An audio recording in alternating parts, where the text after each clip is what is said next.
बिस्मिल्लाहिर्रहमानिर्रहीम। अस्सलाम वालेकुम। मैं हूं आपका मेज़बान वसी शाह और आप देख रहे हैं ज़बरदस्त। नाज़रीन, आजकल the legend of Maula Jatt का बहुत चर्चा है। आपको ज़बरदस्त स्टूडियोज़ के सेट पे लिए चलते हैं जहां आपको नई और पुरानी दोनों मौला जट दिखाते हैं।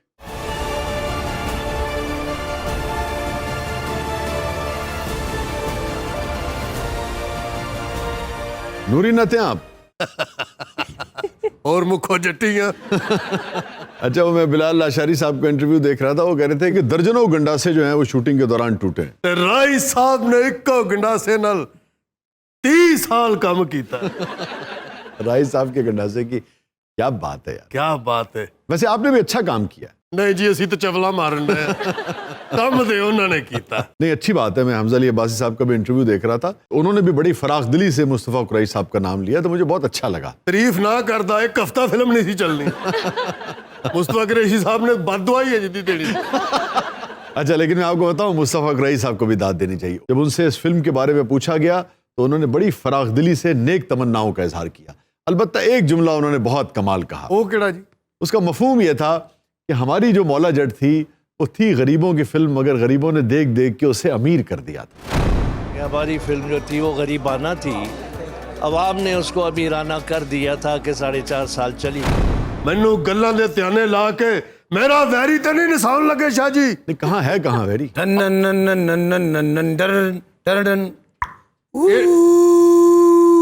ये तो वाजे वाला है।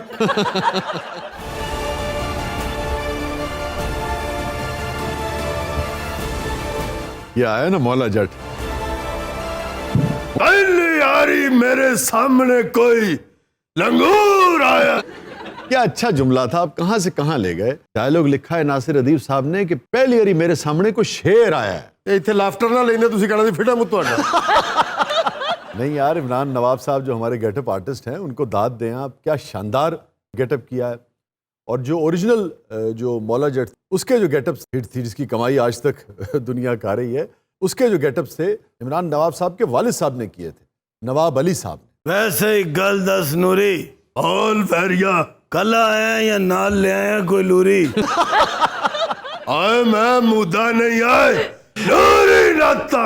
आए मैं भी सरदार जट दा पुत्र मौला जट। ओ सरदार जट दा नहीं, हाजी अलबेला साहब दा पुत्र है।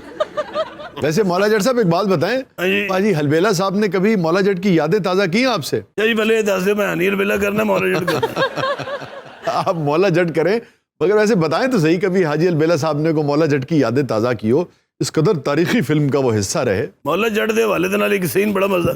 आप नूरी इधर आओ। शूटिंग हो रही सी, राय सब दूजी शूटिंग करन से हाँ, वो एक बैग दा शॉट लेना सी। वाह। ते वो गेटअप गुटअप करके जो सेट ते पहुंच गए तो पता चला राय साहब लेट ने। हाँ। डायरेक्टर ने क्या यार डुप्लीकेट ਨੂੰ बुला के ना ते बैक साइड तो एक शॉट ले लिए टर्न दा। वाह, वो इंज करके बैक शॉट ते अब्बू ਨੂੰ पता नहीं सी कि राय साहब नहीं गए। ठीक है। वो जो इंज करके डुप्लीकेट ने टर्न लिया तो उन्होंने कहा ये राय साहब ने होना सी, ये भाई साहब कौन है? अच्छा ये बताइए, आपने ओरिजिनल मौला जट देखी थी? इन्नी हरी मेरे तो घोड़े वाकफ हो गए। मगर मैं देख रहा था कि एक इंटरव्यू में आपने कहा कि आपको भी पंजाबी बोलने में दिक्कत हो रही थी। तुसीं तो सारी जिंदगी पंजाब विच गुजारी है, लाहौर च रहे हो, तो पंजाबी बोलना केड़ा औखा सी तुहाडे वास्ते? इंटरव्यू के दौरान 2-3 चवला तो मारनियां पैंदियां। तो मायरा खान तो चले कराची में रही है ज्यादातर। जिड्डी बेहतरीन पंजाबी मायरा खान आंदी है, किसी ਨੂੰ आंदी नहीं। अच्छा, इत्थों दे जंपा लगे सारे पाकिस्तान दे, उर्दू पंजाबी हर बोली आंदी है शाह जी। सिगरेट दे 2 कश ला के इंज दियां गालां कढदी है। की ख्याल है तुहानू फिल्म दा सीक्वेंस दिखाइए। अब आप मायरा बन रहे हैं? मैं मौला जट हाँ शाह जी, असी नूरी नत मौला जट बन जाइए, उन्होंने सेट ते मायरा खाई फिर कहते मेरे ते कोई शक ना करे। तुहानू फिल्म पुरानी मौला जट अच्छी लगी या नवी? यार नई की मैंने बड़ी तारीफ सुनी है। अभी सच्ची बात है कि मैंने फिल्म देखी नहीं है, मगर सुना है कि बहुत अच्छी शूट हुई है। मगर पुरानी फिल्म के हवाले से हम जानते हैं कि वसाइल इतने नहीं थे, कैमरा क्वालिटी को बहुत शानदार नहीं थी, मगर जो कहानी थी, जो कैरेक्टराइजेशन थी, जो सिचुएशंस थी, जो ओवरऑल फिलॉसफी थी उस फिल्म की, उसकी दाद देनी पड़ेगी। वो बहुत आला पाएगी थी। सादा दौर सी शाह जी, रजाई च वड़ के बंदा 3 वारी फिल्म देख लेंदा सी। एक बार फिल्म देखते बड़े भी गए। थानू उस फिल्म का केड़ा डायलॉग अच्छा लगा शाह जी? अरे यार सैकड़ों डायलॉग। मौले नू मौला ना मारे हाँ ते मौला नहीं मारता। मौले नू मौला ना मारे ते मौला नहीं मार सकता। पूरी फिलॉसफी है इस जुमले के पीछे। या जैसे वो डायलॉग था, नवा आया है सोनिया। यस वो देख, वो डायलॉग कितने आएगा? मैं तेरी पकी पकी मशूक का। अब देखे ना ये जो आखिरी सिचुएशन थी जिसमें मतलब एक हर इंसान की गैरत होती है ना, अगर कोई नेगेटिव आदमी भी है उसकी भी एक ईगो होती है। अब वो क्या उसकी एंडिंग है कि जब मौला जो उसे माफ़ी देता है तो वो भीख में माफ़ी कबूल नहीं करता, अपनी लत आप वड़ लेंदा है। हाय हाय ओए बख्शीश विच ते मैनू जन्नत भी मिले ते ना लवाए ते लत्ते। लेकिन मैं नहीं जी इहनूं लत ला के देनी। अपनी लत आप ला लै नूरी। आए तू वापस नहीं करदा। मैं लत लाई ते तेनू लत पै जाएगी, फिर तू गांदा फिरेगा। मुझे जो तेरी लत लगी गई। आए जट बन नट ना बन। अच्छा आपको पता है चौधरी परवेज इलाही वगैरह जो है ये नत है, वो मेरे नत को है। कोई गलत फिक्रा तो नहीं निकले? मैं ना ये होवे मोहन सवेरे मेरे घर आया होवे। शाह जी दुश्मन दो ते घोड़ा एक। हाँ अगे पीछे बह के जावांगे। यार दो दुश्मन एक कब्र में तो दफन हो सकते हैं, एक घोड़े पे बैठ के कैसे जा सकते? वाह सुभान अल्लाह। यानी कब्र च दफन करने ने सानू जान नहीं दे रहे। एक घोड़ा गैरत वाला होवे तो सानू भाल होवे हुणे। अच्छा एक बात बताएं, जो हमारे पुराने अदाकार थे इनमें एक कमाल था। आप अगर मुस्तफ़ा कुरैशी साहब को देखें या सुल्तान राही साहब को देखें तो जैसे वो घोड़े पर चढ़ के घोड़े को हैंडल किया करते थे, उसकी मूवमेंट को, उसको काबू किया करते थे, आप दोनों कर सकते हैं जो आज के फनकार हैं? क्यों नहीं कर सकते? सानू साड़ी मर्जी का घोड़ा ले दो।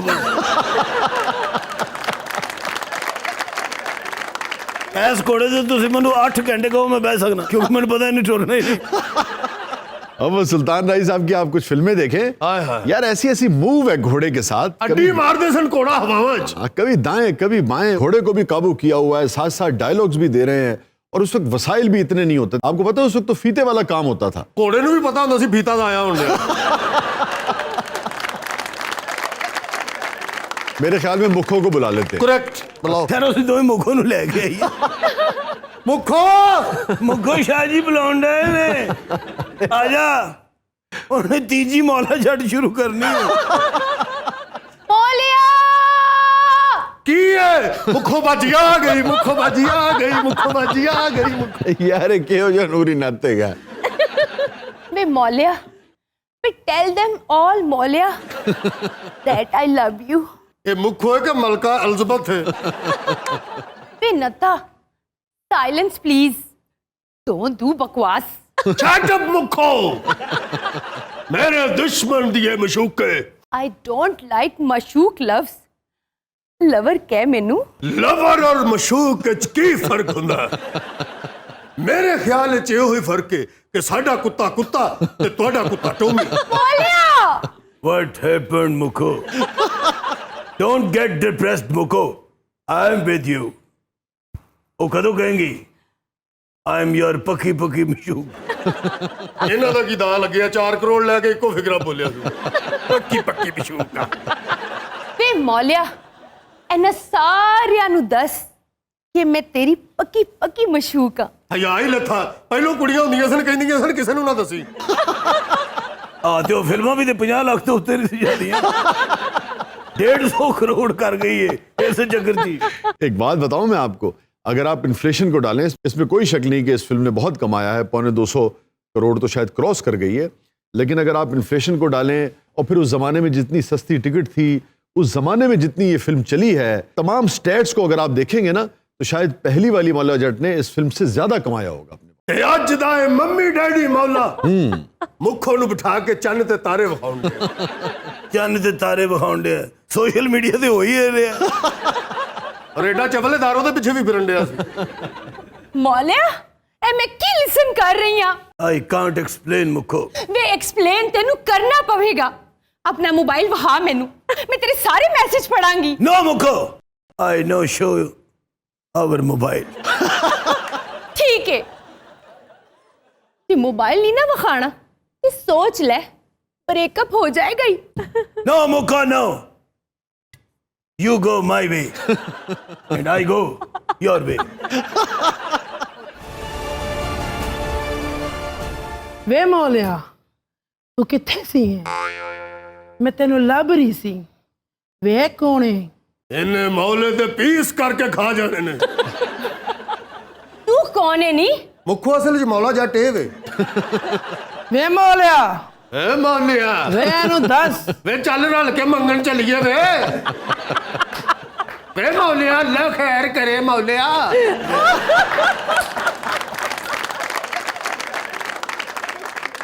ਤੂੰ ਦੇਖ ਉਹਦੇ ਆਣ ਤੇ ਮੈਂ ਪੈਰਾਂ ਦੀ ਮਿੱਟੀ ਨਹੀਂ ਛੱਡੀ। ਵੇ ਮੌਲਿਆ ਇਹ ਕੌਣ ਬੋਲੀ ਜਾ ਰਿਹਾ ਭਲਾ ਹੋਵੇ ਦਾਰੂ। ਕੱਲ ਇਹਨੂੰ ਛੱਡ ਕੇ ਸੀ ਘੋੜੇ ਤੇ ਬਹਿ ਕੇ ਚੱਲ ਗਿਆ ਮੈਨੂੰ ਪਤਾ ਸੀ, ਇਹ ਘੋੜੇ ਦੀ ਤਕਲੀਫ ਜ਼ਾਹਰ ਕੀਤੀ ਮੈਂ। ਮੈਨੂੰ ਪਤਾ ਸੀ ਦਾਰੂ ਤੂੰ ਆਂਦੇ ਘੋੜੇ ਤੇ ਬਹਿਣ ਦੀ ਫਰਮਾਇਸ਼ ਕਰੇਗੀ। ਲੇਕਿਨ ਡਾਰੋ ਤੂੰ ਦੋ ਘੋੜਿਆਂ ਦੇ ਵੀ ਪੂਰਾ ਨਹੀਂ ਹੋਵਾ। ਤੇਰੀ ਇਸ ਖਾਹਿਸ਼ ਨੂੰ ਮੱਦੇਨਜ਼ਰ ਰੱਖਦੇ ਹੋਏ ਮੈਂ ਘੋੜਾ ਪੱਥਰ ਦਾ ਬੁਲਵਾ ਲਿਆ। ਵੇ ਮੌਲਿਆ ਹਾਂਜੀ ਭਾਜੀ।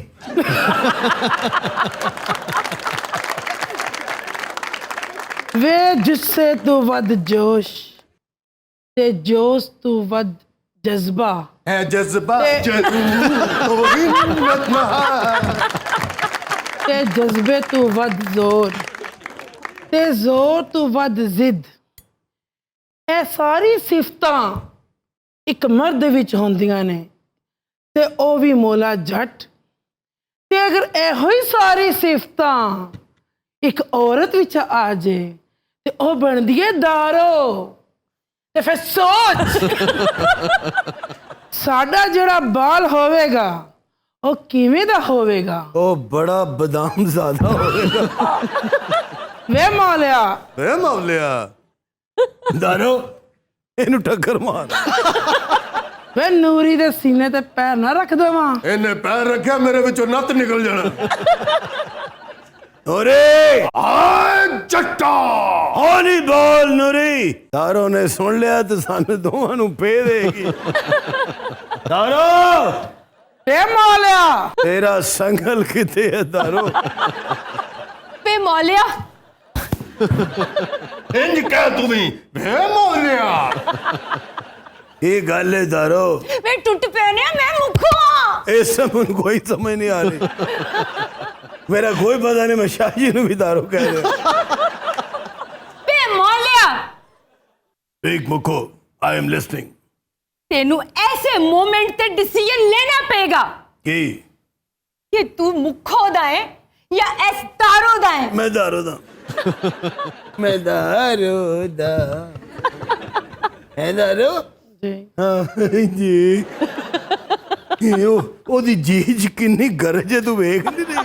चाची जी जी हेल्प मी।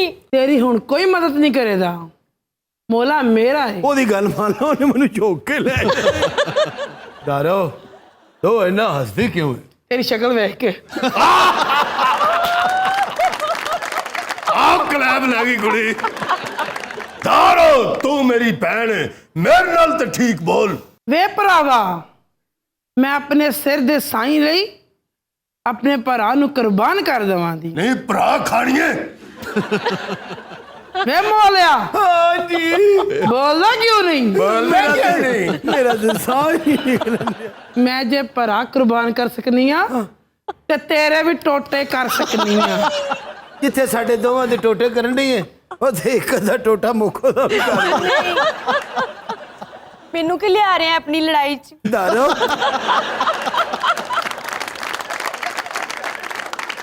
ਤੂੰ ਮੇਰਾ ਜਾਣਾ ਹੀ ਨਹੀਂ ਜਾਣਾ ਨਹੀਂ ਦਾਰੂ ਮੈਨੂੰ ਦੋ ਦਿਨ ਜ਼ਰੂਰੀ ਕੰਮ ਤੂੰ ਨੇ। ਜਾਣਾ ਹੀ ਨਹੀਂ ਜਾਣਾ ਦਾਰੂ ਤੇ ਜਾ ਮੁੱਖਾ ਕੋਲ नहीं मौलिया तू दारो को ली जा।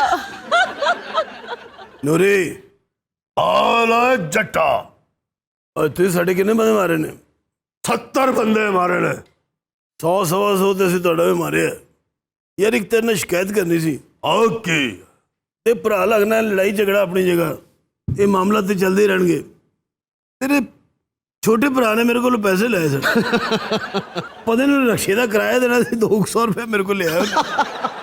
ਆਏ ਮਾਖਿਆ ਕਿਦੀ ਦਰਦ ਲਾਉਣੀ ਹੈ ਭਰਾਵਾ ਉਹ ਸਾਲਿਆ ਕਰਜ਼ਾ ਲਾਉਣਾ ਕਰਜ਼ਾ ਲਾਉਣਾ ਦੁਸ਼ਮਣ ਦੇ ਸਾਹਮਣੇ ਮੈਨੂੰ ਮਾਰ ਰਿਹਾ ਭਰਾਵਾ ਓਏ ਦੁਸ਼ਮਣ ਕੋਲ ਪਈਏ ਲੈਣ ਲੱਗਿਆ ਸ਼ਰਮ ਨਹੀਂ ਆਈ ਤੈਨੂੰ ਉਦੋਂ ਮਜਬੂਰੀ ਸੀ ਦੁਸ਼ਮਣ ਕੋਲੋਂ ਕਰਜ਼ਾ ਲੈਣ ਦਾ ਮਤਲਬ ਇਹ ਜੀ ਹੈ ਜਿਵੇਂ ਅਮਰੀਕਾ ਕੋਲੋਂ ਪੈਸੇ ਲੈਣੇ अच्छा डायलॉग बोली जाएगा मेरे मुंह पे 200 रुपया मारेगा नहीं ਮਾਲਿਆ ਤੂੰ ਐਡਾ ਹੌਲਾ ਹੋਏਗਾ ਮੈਂ ਸੋਚ ਵੀ ਨਹੀਂ ਸਕਦਾ ਇੱਕ 17 ਰੁਪਈਆਂ ਦਾ ਤੂੰ ਇਤਬਾਰ ਨਹੀਂ ਕੀਤਾ यार पागल तो नहीं गए 130 ਵਿੱਚੋਂ ਘਟਾਉਣ ਦਾ 200 रुपया लिया यारी ने मेरे को उस हालात च मैं 200 रुपया दिता रक्शे वाला इन्हू कुटन लगा अच्छा आपको ना जरा पुराने किरदारों से मिलाते हैं अच्छा जी हाँ जिन्हों की पंजाबी का लहजा भी बेहतर सी ਉਹ ਪੁਰਾਣੇ ਬੰਦੇ ਨੇ ਉਹਨਾਂ ਕੋਲ ਪੈਸੇ ਵੀ ਘੱਟ ਹੋਣੇ ਨੇ ਮੰਗੀ ਨਾ ਕਿਸੇ ਕੋਲ ਮੌਲਾ ਨੂੰ ਮੌਲਾ ਨਾ ਮਾਰੇ ਤੇ ਮੌਲਾ ਨਹੀਂ ਮਰਦਾ ਸ਼ਾਹ ਜੀ ਇਹਨਾਂ ਨੂੰ ਵਿਗਾ ਵੀ ਮੇਰੇ ਖਿਆਲ ਹੈ ਇਮਰਾਨ ਨਵਾਬ ਦੇ ਅੱਬੂ ਨੇ ਲਾਈਆਂ ਨੇ ਇਹ ਕੌਣ ਨੇ ਗੁੰਗੇ ਟੋਲ ਵਾਲੇ ਦੇ ਮੁੰਡੇ ये हुआ ना डायलॉग ਵੇਖ ਲੈ ਸਾਹਿਬ ਬਹਾਦਰ ਜਿਹੜੀ ਫਿਲਮ ਨੂੰ 버ਗਰ ਕਲਾਸ ਕਾਲਾ ਕੱਢਦੀ ਰਹੀ ਹੈ ਅੱਜ ਉਸੇ ਫਿਲਮ ਦੇ ਨਾਂ ਤੋਂ 200 ਕਰੋੜ ਕਮਾਇਆ ਓਏ 버ਗਰ ਦਾ ਨਾਂ ਨਾ ਲੈ ਸੋਹਣਿਆ ਅਸਾਂ ਪੰਜੀਰੀ ਵਾਲੇ ਲੋਕ ਆ ਜਿੱਡਾ ਤੇਰਾ ਮੂੰਹ ਹੈ ਤੇਰੇ ਮੂੰਹ ਜਾਣੀ ਵੀ ਪੰਜੀਰੀ ਓਏ ਚੁੱਪ ਕਰ ਓਏ ਜੈਲੀ ਨੱਤਾ ਅਸਲੀ ਨੱਤ ਨੇ ਬੜੇ ਅੰਬ ਚੂਪ ਲੈ ਓਏ ਅਸਲੀ ਨੱਤ ਦਾ ਤਾਂ ਤੈਨੂੰ ਪਤਾ ਹੀ ਅਜੇ ਨਹੀਂ ये जेड़ा मसाला अंडे है ना ये असली नाते अच्छा मजे की बात आपको बताऊं कि मौला जट भी जो थी वो एक तरह से अनऑफिशियल सीक्वल थी वहशी जट का ਵੈਸ਼ੀ ਜੱਟ ਵੀ ਮੈਂ ਸਾਂ अच्छा और उसके बाद फिर मौला जट इन लंदन भी बनी थी मगर वो ज्यादा चली नहीं ਮੇਮਾ ਨੇ ਸਾਨੂੰ ਮੂੰਹ ਹੀ ਨਹੀਂ ਲਾਇਆ ਵੈਸੇ ਇੱਕ ਗੱਲ ਤੇ ਦੱਸੋ ਫਿਲਮ ਨੇ ਇੰਨੇ ਰੁਪਏ ਕਮਾਏ ਨੇ ਪਰ ਕੋ ਸਾਡੇ ਵਾਂਗੂ ਡਾਇਲੌਗ ਨਹੀਂ ਮਸ਼ਹੂਰ ਹੋਇਆ ਇੱਕ ਗੱਲ ਤੇ ਮਸ਼ਹੂਰ ਹੋਈ ਨਾ 200 ਕਰੋੜ 200 ਕਰੋੜ 200 ਕਰੋੜ 200 ਕਰੋੜ ਵੇ ਮੌਲਿਆ ਵੇ ਨੱਤਾ ਨੇ ਹਮਲਾ ਕਰਤਾ ਹੀ ਚੂੜੀਆਂ ਚਾੜ ਲੈ चूड़ियां हथ वालियां या गंडासे वालियां ਗੰਡਾਸੇ ਦੀਆਂ ਚੂੜੀਆਂ ਚਾੜ ਲੈ ਮੌਲਿਆ ਹੋੜੀਆਂ ਚੜਾਉਣ ਡਿਆ ਕਿ ਗੰਡਾਸਾ ਮਾਂਜਣ ਡਿਆ ਵੇ ਮੌਲਿਆ ਗੰਡਾਸਾ ਦਫਨ ਕਰ ਦੇ ਹੁਣ ਤੇ ਇਹ ਦੁਸ਼ਮਨੀਆਂ ਮੁਕਾ ਦੇ ਓ ਜੱਟਾ ਨੂਰੀ ਓ ਇੱਕ ਮਿੰਟ ਮੇਰੀ ਸ਼ੂਗਰ ਲੋ ਰਹੀ ਜੂਸ ਹੈ ਤੇਰੇ ਕੋਲ ਮੇਰੀ ਆਪਣੀ ਲੋ ਹੋਈ ਹੈ ਤੇਰੇ ਕੋਲ ਬਿਸਕੁਟ ਦਾ ਪੈਕਟ ਹੈ वैसे ही जो लेजेंड ऑफ मौला जट है ना इसके एक्शन सीक्वेंसेस बहुत अच्छे वो सी करके धाके बह गए ना ਇਹ ਸਾਡੇ ਕੋਈ ਘਟ ਸੰ ਸੋਹਣਿਆ हाँ अपने वक्त के हिसाब से जो वसाइल थे उस हिसाब से काम किया था ओए नूरी ਆ ਜੱਟਾ इस तो पहले कि साडा बुजुर्ग जट गश खा के डिग पवे ओए फैट तेरी ते मेरी होनी है तगड़ा हो जा ਆ ਜੱਟਾ वेखी जाते ब्रेक ही नहीं लेनी नाज़रीन स्टे विद अस छोटे से वक्फे के बाद वापस आते हैं आप देख रहे हैं जबरदस्त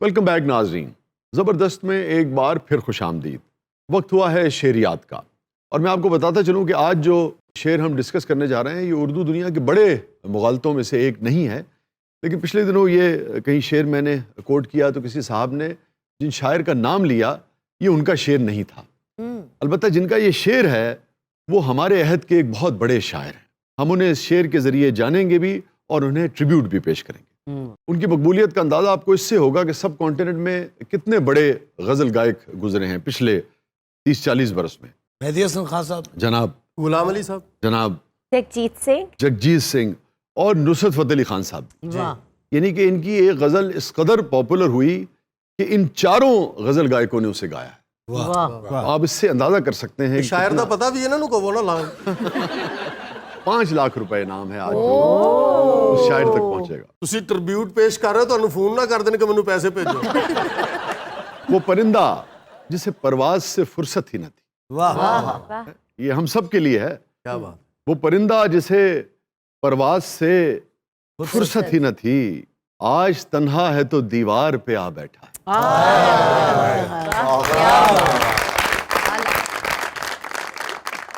बताइए जी शायर का नाम और पाइए 5 लाख रुपए इनाम। शाह जी, आपने कहा कि ये शायर इसी एरा के हैं। जी जी हयात है अल्हम्दुलिल्लाह इन्हों आजकल। समझाओ तनहा फिर इंडैन। और आपको पता है बहुत बहुत रोमानवी शायर है। Really? हाँ, मेरी तो बहुत खुशकिस्मती रही कि मेरी बहुत कुर्बत रही, मैंने इनके साथ मेरा एजाज़ है कि अगर सैकड़ों नहीं तो दर्जों में नहीं बीसियों मुशायरे मैंने इनके साथ पढ़े। और बहुत खूबसूरत शख्सियत। वो परिंदा जिसे परवाज से फुर्सत थी। हाँ आज तन्हा है तो दीवार पे आ बैठा है। शाह जी मेरा ख्याल बशीर बदर साहब तो नहीं? बशीर बदर साहब तो कंध टप जाते हैं। बशीर बदर साहब का वैसे ताल्लुक भारत से है, भोपाल में 1935 में पैदा हुए। ये जो हमारे दोस्त हैं जिनका आज हम शेर डिस्कस कर रहे हैं, इनका ताल्लुक पाकिस्तान से है और ये बशीर साहब से उम्र में जूनियर है मेरे ख्याल में। बशीर साहब की 1935 की पैदाइश है, मगर दोनों जिंदगी को ब्लैक एंड वाइट में नहीं देखते हैं, जिससे एक अजीब मैजिक पैदा होता है वाह। इनकी शायरी में, यानी कि एक अजीब जहान में आपको ले जाते हैं। वो जो ग्रे एरियाज में आप जाते हैं ना, तो आप हैरान रह जाते हैं कि यार जिंदगी का एक रुख ये भी हो सकता है। ये दोनों के यहाँ कमाल है, खास तौर पे इन शायर के यहाँ तो बहुत ही, यानी कि ये जो ग्रे एरियाज हैं ये इंतहा दर्जे को आपको छूते हुए मिलते हैं। यही वजह है कि खास तरह की फिजा जो है वो इनकी शायरी में पैदा होती है, जो किसी दूसरे शायर के यहाँ आपको नजर नहीं आती। ਤੁਹਾਡੇ ਕਹਿਣ ਦਾ मतलब है कि शायर उत्थे ले जाते सन जिथे बंदे का त्राह निकल जाता। नहीं नहीं, अब देखिए इन्हीं का शेर देखें आप। तुम्हें, आने वालों को एक तरह से मुखातिब, तुम्हें इन मौसमों की क्या खबर मिलती अगर हम भी, ठीक है, अब एहतजाज का शेर है मगर कितने सॉफ्ट तरीके से कहा गया। तुम्हें इन मौसमों की क्या खबर मिलती अगर हम भी घुटन के खौफ से आबो हवा तब्दील कर लेते। अरे वाह। ਤੁਹਾਡੇ ਵਾਲਾ ਹਿਸਾਬ ਕਿ ਤੁਸੀਂ ਬਿਸਤੀ भी करन डे ਹੁੰਦੇ तो लगदा तारीफ कर रहे हो। तुम्हारी तरह जीने का हुनर आता तो फिर शायद, तो हम भी सोच कर नून लीग में शामिल हो जाए। तुम्हारी तरह जीने का हुनर आता तो फिर शायद, तुम्हें इन मौसमों की क्या खबर मिलती अगर हम भी घुटन के खौफ से आबो हवा तब्दील कर लेते। तुम्हारी तरह जीने का हुनर आता तो फिर शायद, मकान अपना वही रखते पता तब्दील कर लेते। तुम्हारी तरह जीने का हुनर आता तो फिर शायद मकान अपना वही रखते पता तब्दील कर लेते। ये गल तो वही होना ली आ गई। वो तार साहब वाला साहब हो गया ना। इन्हें तो घर जाओ तो बच्चे कह रहे थे, पापा ने कहा मैं घर नहीं हूँ। पापा इधर नहीं रहते, यहाँ सिर्फ हम ही रहते। वो पीटीआई में चले गए हैं। और हनी साहब ने जो बशीर बदर साहब का जिक्र किया ना, इत्तेफाक से मेरे दोस्त ने भी यही कहा था। और उसकी वजह है कि दोनों की फिजा मिलती जुलती है, हालांकि दोनों अशार बिल्कुल मुख्तलिफ हैं। इन्होंने अपनी तरह जिंदगी को देखा है, बशीर साहब ने अपनी तरह देखा है, मगर बशीर बदर साहब का भी एक बड़ा मारूफ शेर है जिसमें परिंदे का और तन्हाई का जिक्र है, इसलिए ये मुगालता लग सकता है किसी को। मुझे मालूम है उसका ठिकाना फिर कहाँ होगा। अब ये बशीर बदर है। मुझे मालूम है उसका ठिकाना फिर कहाँ फिर कहाँ होगा, परिंदा आसमां छूने में जब नाकाम हो जाए। ये वही गजल है बशीर साहब की कि उजाले अपनी यादों के हमारे साथ रहने दो। अरे वाह वाह। उजाले अपनी यादों के हमारे साथ रहना, क्या उदासी है यार। उजाले अपनी यादों के हमारे साथ रहने दो, न जाने किस गली में जिंदगी की शाम। मगर हम बात कर रहे हैं इस शेर की, बताइए इसका खालिक कौन है। वो परिंदा जिसे परवाज से फुर्सत ही न थी, आज तन्हा है तो दीवार पे बताइए। और 5 लाख रुपए नाम। शाजी, अभी आप जिस गजल का जिक्र कर रहे थे कि सबने गाई है, वो कौन सी गजल? मेहदी हसन खान साहब ने, गुलाम अली खान साहब ने, जगजीत जगजीत साहब, सिंह साहब जी। ने, नुसरत फतेह अली खान साहब। जी बिल्कुल। हाँ वो अभी आपको नहीं बताऊंगा मैं। हमें शायर का पता चल जाएगा। अच्छा, उस गजल के हवाले से एक बात आपको और बताऊं कि ये तमाम जो बड़े गजल सिंगर्स थे सब कॉन्टिनेंट के, इन्होंने भी गाई। उसके अलावा इंडिया में अगेन नदीम श्रवण साहब आ गए। एक फिल्म बनी थी दिल है कि मानता नहीं, जी जी। उसमें ऐसी गजल की जमीन पर गीत भी बनाया गया था। और वो जमीन इस कदर मुनफरिद है कि जैसे ही वो जमीन सामने आती है आप फौरन पहुंच जाते हैं कि अच्छा भाई ये उस शायर की गजल है। बहुत ही मुनफरिद जमीन है वो। और अगेन उस गजल में भी अभी जब मैं आगे जिक्र करूंगा वही बात है कि एक अजीब सी फिजा क्रिएट की है उन्होंने। ऐसे ग्रे एरियाज में आपको ले जाते हैं, ऐसी दुनिया में आपको ले जाते हैं। उस गजल में एक एक शेर उस गजल का लाजवाब है कि आदमी हैरान रह जाता है यार ये मैं कहाँ आ गया हूँ। ये ना जमीन है, ना आसमान है, ना अंधेरा है, ना उजाला है, ना खुशी है, ना गम है, ये क्या कैफियत है? क्या बात। ਇਹ ਗ੍ਰੇ ਲਿਸਟ ਇਹਨਾਂ ਦੀਆਂ ਗਜ਼ਲਾਂ ਤੋਂ ਬਾਅਦ ਨਿਕਲੀ ਹੈ ग्रे एरियाज। और वो जो मैं आपसे कह रहा था ना कि इनके एहतजाज का भी अपना अंदाज है। मैं सोचता हूँ कि सच कब तलक न बोलेंगे। मैं सोचता हूँ कि सच कब तलक ना बोलेंगे। न बोलेंगे, घुटन बढ़ेगी तो खुद ही दरीचा खोलेंगे। हमें ही जुर्रत इजहार का सलीका है, हमें ही जुर्रत इजहार का सलीका है। सदा का कहत पड़ेगा तो हम ही बोलेंगे। ये भी यही है। चाची आप कह रहे थे इन्होंने बहुत रोमांटिक चीजें भी लिखी। रोमांटिक है, हम तो थक के दीवार पे बैठे हैं। नहीं, बेपनाह रोमांटिक, बेपनाह रोमांटिक। फिर सुनिएगा, यहाँ तक आ तो गए आपकी मोहब्बत में, यहाँ तक आ तो गए आपकी मोहब्बत में, अब और कितना गुनाहगार करना चाहते हैं? अब मुझे आइडिया हो गया शरी, बताएं। क्योंकि मेरा भी गलत होना। एक नाम मेरे जहन में आ रहा है, पता नहीं। बताइए। नाज ख्यालवी साहब तो नहीं? नहीं, नाज खाली साहब। शुक्र है मैं भी गया। हवाए तरके ताल्लुक चली है, ध्यान रहे। तरके ताल्लुक यानी कि ताल्लुकात में दरार आई है, रंजिश पैदा हुई है ना। जो मैं आपने कहा ना, एक सॉफ्टनेस है इनके यहाँ। हवाए, वो देखिए आप इस शेर में क्या मतलब है। हवाए तरके ताल्लुक चली है, ध्यान रहे। हवाए तरके ताल्लुक चली है, ध्यान रहे, मगर ये बात हमारे ही दरमियान। आया है। क्या बात, क्या बात। चाहिए सानू नाम नहीं चाहिए। तुम शेर ही सुनाई जाओ। हाजी अमजद इस्लाम अमजद साहब। नहीं, पर शोएब बिन अजीज साहब। नहीं शोएब साहब। अच्छा, शाहिद साहब था ना, बड़ा बेजार कुकड़ का मुंह। अच्छा, इनकी एक और बड़ी शोहरत है आफाक में। जेड़ी गुलूकारा ने गाई है वो सुनाओ सानू। मैं आता हूँ, उस तरफ भी आ रहा हूँ। एंड में मैं आपको उसका क्लू भी देता उस हूँ। गजल दा मक्ता सुना दियो, ओदे विच नाम ही हुंदा है। बड़े सियाने हो तुसी हैं। अच्छा देखिए, एक और इनकी बड़ी शोहरत आफाक नज़्म, और मोहब्बत करने वाला शायद ही कोई ऐसा हो जिसको शायरी से ज़रा सा भी शगफ हो और उसे नज़्म न याद हो, या ये नज़्म उसने न पढ़ रखी हो। मोहब्बत डायरी हरगिज़ नहीं है जिसमें तुम लिखो कि कल किस रंग के कपड़े पहनने कौन सी खुशबू लगानी है, इसे क्या बात कहनी कौन सी किससे छुपानी है, कहाँ किस पेड़ के साए तले मिलना है मिलकर पूछना है, कहाँ किस पेड़ के साए तले मिलना है मिलकर पूछना है, क्या तुम्हें मुझसे मोहब्बत है। काफी तवील नज़्म है, मगर ये भी उन्हीं की नज़्म है। अच्छा जी, तरसाओगे या दसो? अच्छा चले, वो जिस गजल का मैं जिक्र कर रहा था जो सब कॉन्टिनेंट में हर बड़े गजल गायक ने गाई है, उसका एक शेर मुझे बहुत ही पसंद है। मैं आपको वो शेर सुनाता हूँ। जी प्लीज। ठीक है। कभी लौट आए तो पूछना नहीं, देखना उन्हें गौर से।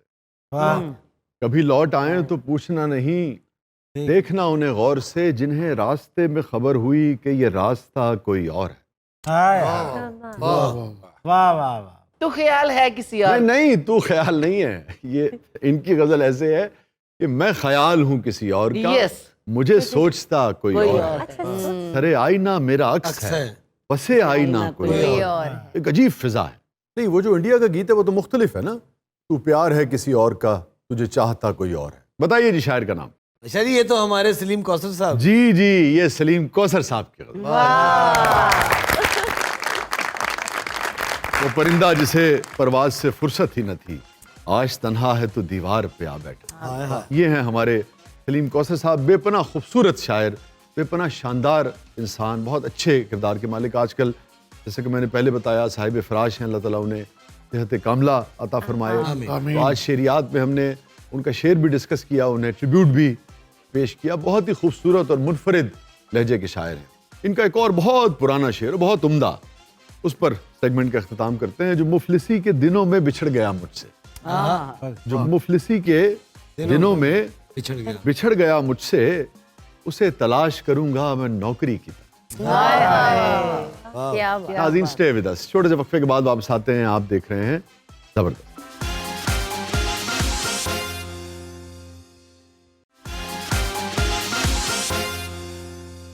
वेलकम बैक नाज़रीन। जबरदस्त में एक बार फिर खुशामदीद। वक्त हुआ है जबरदस्त मौसीकी का। आपको लिए चलते हैं जबरदस्त स्टूडियोज। ढोलना जरा मुखड़े दी चाबी उरा कर बे। पेश कर रहे हैं सवाल बैंड। ढोलना जरा मुखड़े दी चाबी उरा कर आए,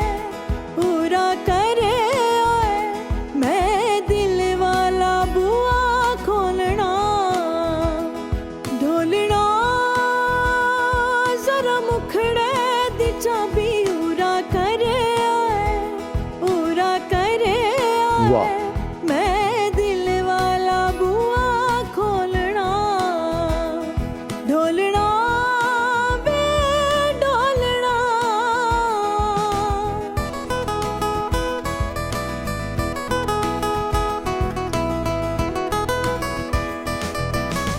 नैन मिलावे मेरे नाल, अखियां ने पूछना है अखियां दा हाल।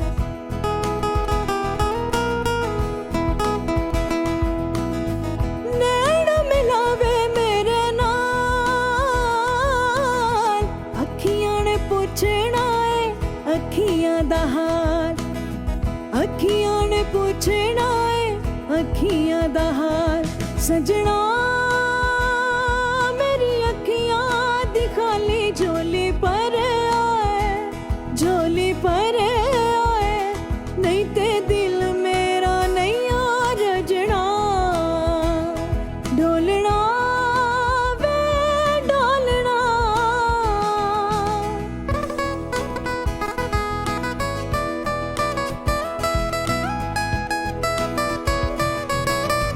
रख ले सदा लई मैनू कोल, बुलियां ते रहिंदे ने हमेशा तेरे बोल।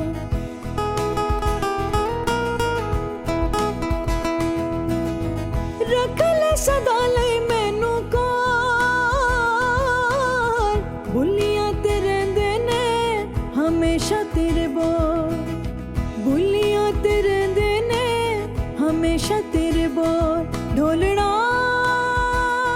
जिन्नी देर मैनू तू ना बुलाया वे, ना बुलाया वे, मैं किसे नाल नहीं ओ बोलना, ढोलना वे ढोलना। जबर। शाह जी, प्रिया से मैं एक बात पूछना चाहता हूँ। ਉਹ ਮੈਂ ਪੁੱਛ ਲਿਓ ਕਹਿੰਦੀ ਘਰ ਹੀ ਜਾਣਾ ਮੈਂ। नहीं, वक्त नहीं है बिल्कुल, मुझे क्लोजिंग की तरफ बढ़ना है। शाह जी बस एक सेकंड, अच्छा पूछो, जल्दी करो। आपको पंजाबी म्यूजिक पसंद है? नहीं, मुझसे पूछना है उनसे पूछना है। आप आगे पूछ लेना, मैं आपसे पूछ लूँ। मैं क्यों पूछूंगा उनसे किसी से कि भैया आपको पंजाबी म्यूजिक पसंद है कि नहीं पसंद है। चले मैं डायरेक्ट पूछ लूँ। आप डायरेक्ट पूछे। आपको पंजाबी म्यूजिक पसंद है ना? अच्छा उन्होंने इंसान बन के पूछना, ये कौन सा अंदाज है पूछने का? गेंडा बन के पूछना। आपको पंजाबी म्यूजिक पसंद है? शाह जी वैसे आपको एक बहुत मजे की बात बताऊं? जी जी जी। आज ये जब आए थे तो ये ब्लैक कलर के कपड़े पहन के आए थे। मुझे देखने के बाद मेरे साथ मैचिंग करके तो आके यहाँ बैठ गए। ਇਹ ਕ੍ਰਿਕਟ ਜਿੱਤੇ ਹੱਥ ਰੱਖ ਦੋ ਤੇ ਵਰਗਾ ਹੋ ਜਾਂਦਾ ਹੈ। नहीं तो आपको वैसे कोई एतराज है इसमें? जाहिर है, क्यों? इनके साथ ट्रेनिंग नहीं करूंगी। लोगों को वो मंगेतर समझने लगता है। ये गुजरत का हुक्म है। ये नहीं हो सकता। गुजरत का आशिक तू क्यों मरना है? ले यही गल सी फ्रिया नु पूछना। नाज़रीन, ये था आज का जबरदस्त। इजाजत दीजिए, अल्लाह हाफ़िज़।